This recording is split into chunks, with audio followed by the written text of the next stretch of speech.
Well, morning everyone. We are in Matthew 25 today in our Advent Road to Jesus series, and it's quite a challenging passage this morning.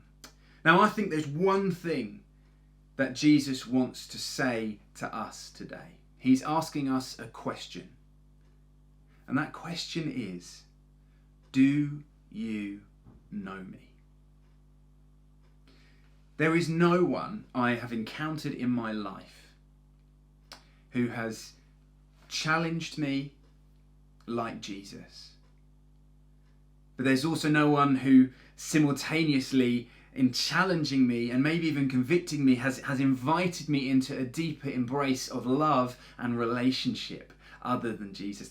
There's no one who comes close. He's in a complete league of his own. And sometimes he speaks tough words. And Matthew 25 is a great example of this. Phil Moore writes in his commentary on Matthew that if this chapter doesn't challenge you, you need to go back and read it again, slowly. And what we have today in our in verses 1 to 13 is an accurate account of a wedding that might even be seen in modern day Palestine today. Dr. J. Alexander Finley, and he's writing in the mid-20th century, so we're only talking sort of 50, 60 years. He shares his experience of seeing some of the elements of a Middle Eastern wedding. He writes this: "When we were approaching the gates of a gallery in town, I caught sight of 10 maidens gaily clad and playing some kind of musical instrument, as they danced along the road in front of our car. When I asked what they were doing, the interpreter told me that they were going to keep the bride company till her bridegroom arrived. I asked him if there was any chance of seeing the wedding, but he shook his head, saying, in effect, it might be tonight, it might be tomorrow night, or it might be in a fortnight's time. Nobody knows for certain. Then he went on to explain that one of the great things to do, if you could, at a middle-class wedding in Palestine, was to catch the bridal party napping. So the bridegroom comes unexpectedly, and sometimes in the middle of the night. It is true that he is required by public opinion to send a man along ahead of him in the street to shout, 'Behold, the bridegroom is coming!' But that may happen at any time.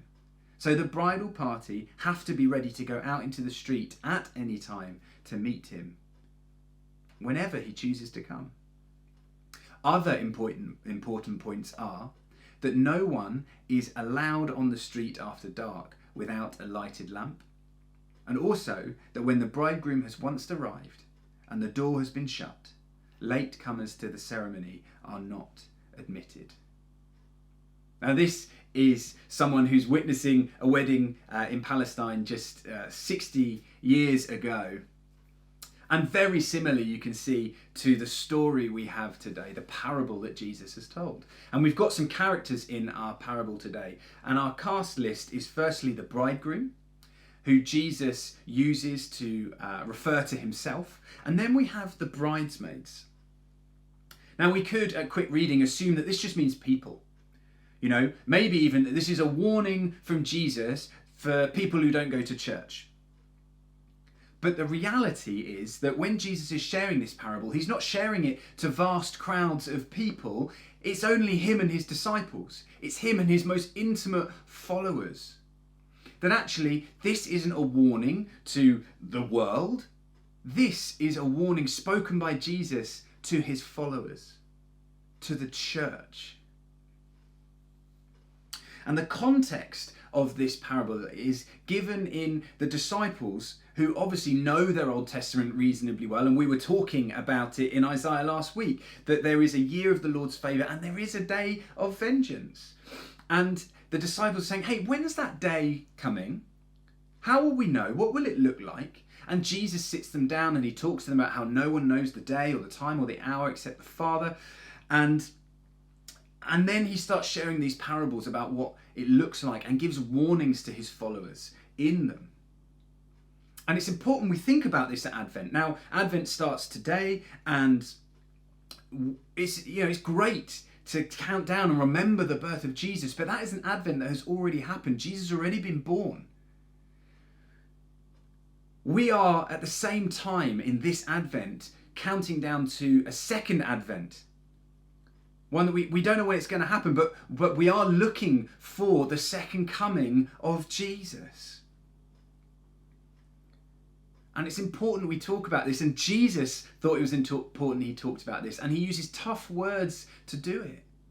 But he uses tough words because his love for his followers demands it. Just as a good parent shouts, "Stop!" if their child is looking like they're about to run out into the road with cars coming. And we could read this story as the warning being, remember your Cub Scout motto, be prepared. But that's not what's going on here. What we see is that Jesus shows us that the unpreparedness of those 5 bridesmaids is not the reason they're left outside. The reason they are left outside is because ultimately Jesus, when they knock, says, "I don't know you." And so what Jesus is asking his church this morning is, do you know me? And he offers us 3 warnings in this parable. His 3 warnings to the church, and they are, don't just look the part. Some things can't be borrowed, and one day it will be too late. So let's start with, don't just look the part. Now, some years ago now, I went travelling, and one of the places I ended up in was Bangkok in Thailand. And I've been told by people who've been there before, you've got to go to Khao San Road. It's just a market street full of craziness. And I thought, all right, yeah, sure, we'll go there. So we arrive in Bangkok, we dump our stuff at the hotel, and we think, right, we're going straight to Khao San Road. And you get there, and it is an assault on the senses. I mean, there are people just outside shop upon shop upon shop, and it goes quite high as well, and there's restaurants and bars and all sorts, and people are just shouting at you, "Hey, come buy this," and then the next person shouts louder, "No, come buy it from me, I'll do it cheaper," and then they start haggling with each other, and you haven't even said a word. It is craziness. And one of the things that drew my attention while I was there was, there's a lot of very expensive t-shirts here. I'm really impressed with their stock.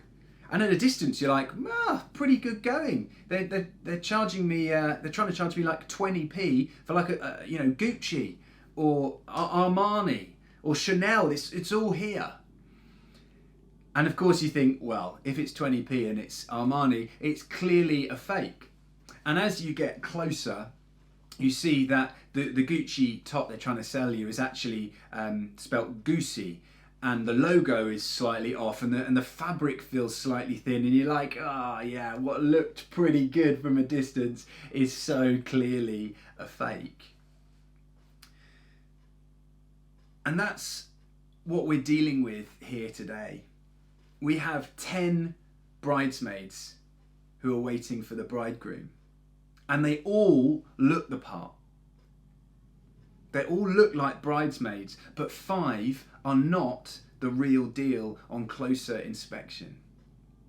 They got dressed up, sure, but they don't know the bridegroom. They're wedding crashers. And herein lies Jesus' first warning. Man looks at the outward appearance, but God looks at the heart. God looks a whole lot deeper. Outward appearance does not reflect inward reality. And remember that Jesus is speaking to the church here. His warning is to the church. He says, you could have turned up at church every Sunday for your whole life and yet not know me. You could have said the right things at the right time, looked like you had got everything going for you, done lots of great deeds, and yet not know me. You can dress the part. You can learn the lines. You can act it out. But if all it ever is acting, it's pointless. So Jesus says to the church straight away, stop just dressing up. Stop box ticking. And instead he asks, do you know me? So don't just look the part, number one. Number two, some things can't be borrowed. Now, we have all been to weddings of people that we love. And depending on how close we are, we get really involved with, the setup, and we might offer something in the service. I had the privilege of preaching at both my brother's and my sister's weddings, and what a joy that is to offer that. And you love it because you love them, and you think, I can't believe I get to be so involved in this day. It's a really special thing. You also plan ahead in terms of, I'm going to stay there, and you book it well in advance, and you know how the weekend's going to play out. And you do all that, and you plan all that because you love them. Now imagine that I turned up to a wedding. I hadn't even necessarily bothered to reply to the invitation. I just thought, yeah, he's invited me, I'll show up. And I haven't spoken to the groom in a while, but he's standing at the front of the church waiting for his bride, and I just wander up to him before she gets there and just says, hey, dude, you right? Yeah. Would you mind sorting me out somewhere to stay tonight? What that screams is, I don't really care about you. I wasn't bothered enough to plan anything for myself. I'm really just here for the free bar. Now, what we see in our parable today is 5 wise bridesmaids, and they love the bridegroom, and they think, I am not missing out on this beautiful celebration. I'm not missing out on this wedding day. So because I love him, I'm getting everything ready and making sure that everything's prepared. And then we have 5 foolish bridesmaids who just weren't fussed enough to think about it. And they run out of oil. Now, you could read this and think, well, why don't the ones with oil just give some away? Jesus does say in the Gospels, give to those who have need. So how does that work? Now, before I go any further, let me just share with you another vaguely amusing Thailand garment adventure. After Koh San Road, a couple of days later, my friend and I were whisked off in a taxi around a few local shops, some of which we were locked in until we bought something. And we got to a suit shop, and I was dead excited. And although they marched my friend to a cash point just to make sure he had enough to pay for his tailor-made suit, we still wanted the tailor-made suits. 30 quid for a tailor-made suit. This is exciting. And so we're in the shop, and we're looking around, and he's like, oh, do you want this fabric or that fabric? Do you want this colour or that colour? And I'm like, this is amazing. And so I pick this colour. And I think what I've gone for is like a camel tan, sort of a bit out there suit, and quite a thick sort of fabric. And we get measured up, and then we pay our money and we leave. And the next day, the suits, perhaps to my surprise, arrived at the hotel. And with excitement, we grabbed them off the racks in reception. We ran back up to our room. We opened up these suit bags. And what I was met with was definitely not what I thought I'd ordered. What I was met with was a completely white suit. I mean, I'm talking, as I put it on, I'm thinking, wow, I look like a televangelist. All I need is a TV channel and to start asking people to give me money, and I am there. Like, this is not a great look for me. But nonetheless, I thought, it's still a tailor-made suit. I'm taking it home with me. So I did, and I took it to university, and I wore it to the first CU formal. Now, Katie will deny this, but she fell in love with me at that formal because I was wearing that white suit. I owe it a great deal. I mean, it did sort of disappear after we got married, but I don't think that was her fault. Anyway, after the disappearance, it turned up. I found it in a cupboard, and I thought, you know what, I don't think there are going to be many occasions for me to wear a white suit anymore. I'm going to donate it to the theatre company that I was running at the time. You know, what a great costume to have. And I ran a show, and I thought, there's a guy in it, he was just a little bit bigger than me, and I thought, yeah, I got exactly the costume for you. And I said, we're going to put you in a white suit. You're going to look awesome. And we go and we put him in this white suit. But when he comes to try it on, his arms are just like this. And it's like, well, you're not that much bigger than me. And he's like, this just doesn't fit properly. And it doesn't fit properly because at the end of the day, it was designed for me. You know, that's my tailor-made suit. So of course, it's not going to fit him. Some things just can't be shared. You know, like white suits. Or wives, for that matter. And so, what Jesus is saying here, when he's referring to the oil, is there are some things that just can't be borrowed. And the oil in this story represents something that can't be borrowed, and that's a relationship with God. William Barclay writes, a man cannot borrow a relationship with God. He must possess it. A man cannot borrow a character. He must be clothed with it. We cannot always be living on the spiritual capital which others have amassed.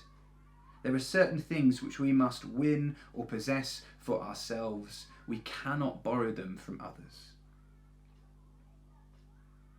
And so what do we need to be ready for the bridegroom? Well, we all know the song because we sung it when we were at primary school. Give me oil in my lamp, keep me burning. Let me be filled with the Holy Spirit, God. And if we're filled with the Holy Spirit, it means that we are walking in relationship with Jesus. It means as he asks that question, do you know me? We say, yes, I do know you, and I do indeed love you. That's the core of a relationship with Jesus. And when Jesus returns, that's what we'll have. All other things will fall away. We will stand before the judgment seat and give an account for the way that we have chosen to live this precious gift of life which we have been given. And although our actions do not save us, Jesus does. We have only him as we stand there. You say, Jesus, that's why I can stand here. Because of him. That's why I'm allowed in, because I know him. So, it's our relationship with Jesus, not our works for him, that save us. And that can't be borrowed. That has to be something that we walk into, each of us, individually. And like my white suit, or my wife, it can't be borrowed. You know, get your own. And Jesus says again to his church, you know, do you know me? Do you know me? So some things can't be borrowed, number 2. And last of all, number 3, one day it will be too late. Now, as I've regaled you with a few travelling stories, I'll just share one more. I remember actually when I was in Australia meeting another guy on a night out, and he was travelling on his own and I was with a friend, and he was just saying, look, I don't know how to work this Ozbus thing that we're booked on. You know, I've paid my money, but I don't know where to book it or how it works. And I said, right, you need to go to this specific booking office, and there's one that leaves a day, and you book your place on there, you get your seat, you pay your money, and then you need to get there at the right time. They will not wait for you.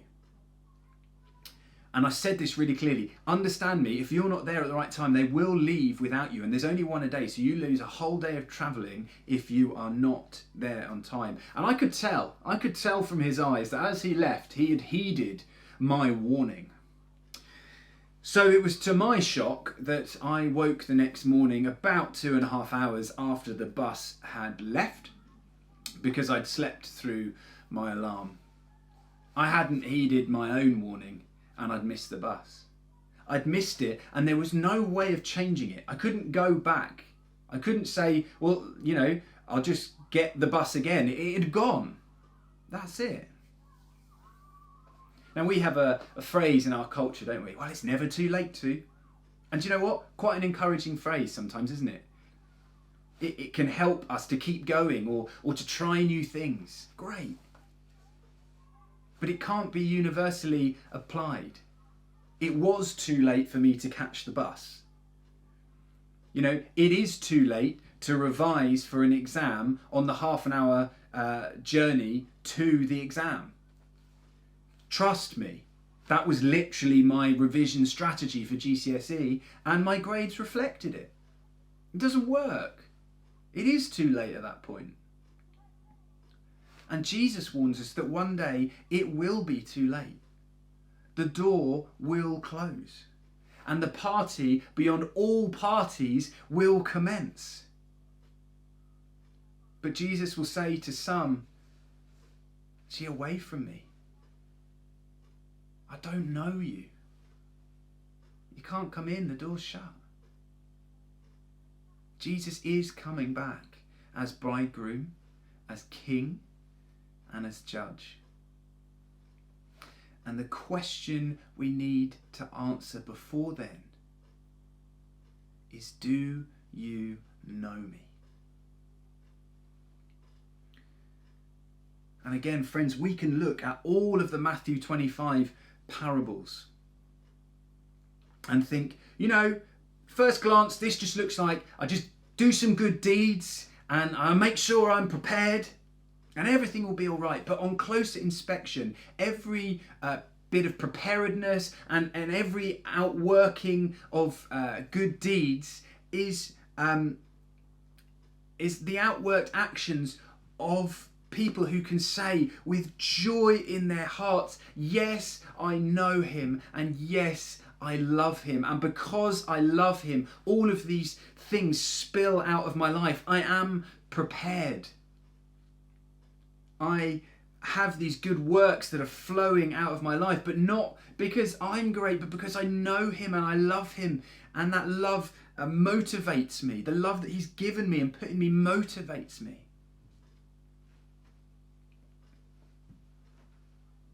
Friends, the door is open now. Today is the day to make a decision. And it is an open invitation to the greatest party that will ever be thrown. And Jesus invites you as a friend and says, come know me, and then come celebrate with me. So will you accept the invitation? Jesus asks us today, do you know me? These are hard words spoken by Jesus, friends. They are, but they are hard words spoken in love. They are hard words that are meant to create soft hearts. And so Jesus says to us today, don't just look the part. Get to know me. Some things can't be borrowed. So get to know me yourself. And one day it will be too late. So make today the day that you get to know me. And for some of us, there will be things jumping out that we're like, oh yeah, I'm feeling conviction here, and I want to do business with God. And I say, just go then. Go speak to him. Go meet with him. Go invite him into your life. Say, yes, I accept that invitation of friendship, Jesus. I'm in. I'm all in. Let's go. I encourage you, do that even now. And for some of us, we've been listening to this and we're thinking, you know what? Yeah, I do know him and I do love him. And to you, I just want to encourage you because the night is long. And at points it does feel dark, and sometimes it feels so long that it's even painful. But I want to say, keep going. You're doing great. Don't give up. Press on. The bridegroom is coming. And so while we wait, keep encouraging each other with testimony of who the bridegroom is and what he's done for us and what he will do for us. Keep serving one another in love and making sure that actually everyone around us is loved and okay and blessed. Keep going. You're doing such a great job. And so let's heed these words of Jesus today. And he does not speak them to push anyone away. He speaks them as an invitation to draw closer and to know him more, because he loves you. He loves us. Amen.